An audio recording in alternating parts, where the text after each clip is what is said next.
मित्रों, मैं doctor TP Tripathi, vastu एवं ज्योतिष आचार्य, मछली शहर जौनपुर, यूपी, इंडिया से बात कर रहा हूँ।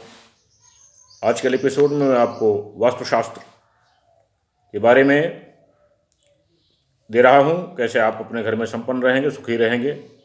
आज मैं आपको जो 5 तत्व हैं, छित, जल, पावक, गगन, समीर, पंचतत्व ऋषि शरीरा, गोस्वामी जी ने मानस में लिखा है, उन 5 तत्वों को आप अपने घर में कैसे बैलेंस करेंगे, संतुलित करेंगे। कोई भी एक तत्व बढ़ जाएगा तो बीमारी बढ़ जाएगी, कोई एक तत्व घट जाएगा तो बीमारी घट जाएगी, बढ़ जाएगी। इस तरह से आपके मकान में भी तत्व जो हैं, उन तत्वों की बैलेंसिंग बहुत आवश्यक है। अगर इन 5 तत्वों की आप बैलेंसिंग करते हैं तो आप अपने जीवन में, प्रकृति में अनंत शक्तियाँ प्राप्त होती हैं और हम अपने जीवन में सुखी, संपन्न और शांति पूर्ण बना सकते हैं। और इसके विपरीत अगर हम चलते हैं तो हमारा जीवन रोग, अशांत, भय, विपन्नता, ये सब चीज़ों में रहेगा। इसलिए आवश्यक है कि आप अपने जीवन को जल तत्व के आधार पे सुख शांतिपूर्ण बनाएं, जिससे कि आपका जीवन सुख और शांति से भरा रहे। आप सुख शांति से अपने घर परिवार में रहें, आपका जीवन में कोई दिक्कत न हो। पहले हम लेते हैं पृथ्वी तत्व। पृथ्वी तत्व जो है वो, उसका स्वामी है बुध। बुध जो है पृथ्वी तत्व का स्वामी है। यह बुद्धिमत्ता तथा निर्णय लेने की शक्ति शरीर को देता है। पूरा नर्वस सिस्टम बुध के कंट्रोल में है। इस तत्व की कमी बुद्धिमत्ता तथा निर्णय क्षमता पर विपरीत प्रभाव निश्चित तौर पर डालती है। भवन में दक्षिण पश्चिम यानी नैऋत्य कोण मुख्यतः पृथ्वी तत्व का स्थान माना जाता है। दक्षिण पश्चिम नैऋत्य कोण पृथ्वी तत्व का स्थान माना जाता है। वास्तुशास्त्र के अनुसार इस कोण में भारी निर्माण होना चाहिए। इस दिशा में मुखिया का शयन कक्ष भी होना चाहिए। सीढ़ियाँ, पानी की टंकी इत्यादि बनाकर पृथ्वी तत्व को अनुकूल बनाया जा सकता है।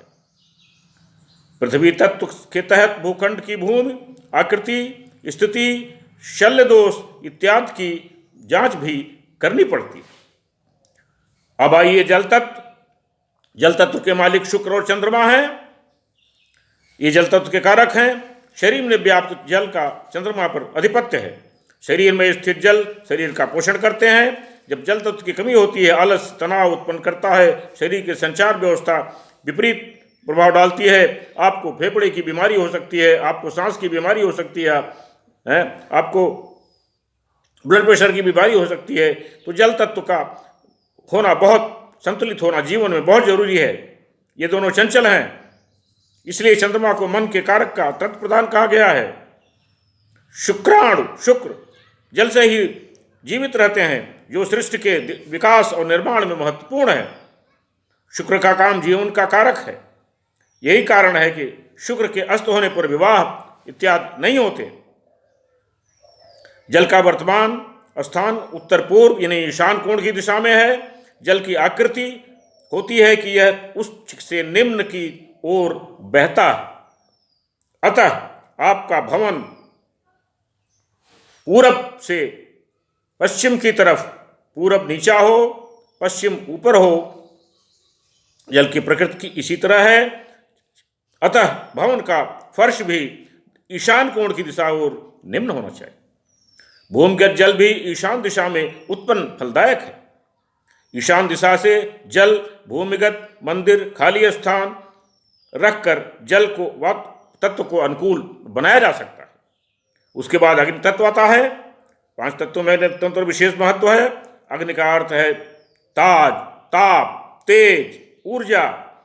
इस ब्रह्मांड में ताप, तेज, ऊर्जा आदि का स्रोत है सूर्य, रवि और मंगल अग्नि तत्व के कारक हैं। अग्नि तत्व शरीर की ऊर्जा तथा जीने की शक्ति का कारक है। अग्नि तत्व की कमी से विकास में अवरुद्ध और कर रोगों को लड़ने की शक्ति कम कर देती है। आपका पूरा लीवर सिस्टम जो है वो अग्नि तत्व से का प्रधान है। वास्तुशास्त्र में दक्षिण पूर्व यानी आग्नेय कोण अग्नि तत्व का स्थान माना जाता है। अतः भवन में अग्नि में संबंधित चमत्कार आग्नेय कोण में होने चाहिए। आपका चूल्हा, गैस, स्टोव, बिजली तथा मंदिर हीटर, जनरेटर इत्यादि की हमेशा आग्नेय कोण में स्थापित करें। इस दिशा में रसोई घर बनाकर अग्नि तत्व को संतुलित किया जा सकता है। अग्नि तत्व का बहुत बड़ा महत्व है। आपका जीवन का पूरा पाचन तंत्र इससे कंट्रोल्ड है। आप अपने जीवन में आपका जो पाचन तंत्र है वो अग्नि तत्व से कंट्रोल्ड है, इसलिए आप अग्नि तत्व को प्रधानता दें। आज मैं इन्हीं 3 तत्वों को, कल आपको वायु तत्व और आकाश तत्व के बारे में दूंगा इसी सिलसिले में। तब मेरा शेयर आपको ये पसंद आया तो लाइक करें, नहीं पसंद आया तो डिसलाइक करें, सब्सक्राइब करें, शेयर जरूर करें, जिससे कि और लोगों को भी इसका फ़ायदा मिल सके, आपके द्वारा इनका लाभ हो जाए, आपको पुण्य मिले। मेरा नंबर है 9451033559। इस नंबर पर आप रिंग कर सकते हैं, अपनी परेशानी पूछ सकते हैं, आपकी परेशानी का निदान किया जाएगा। तब तक के लिए नमस्कार।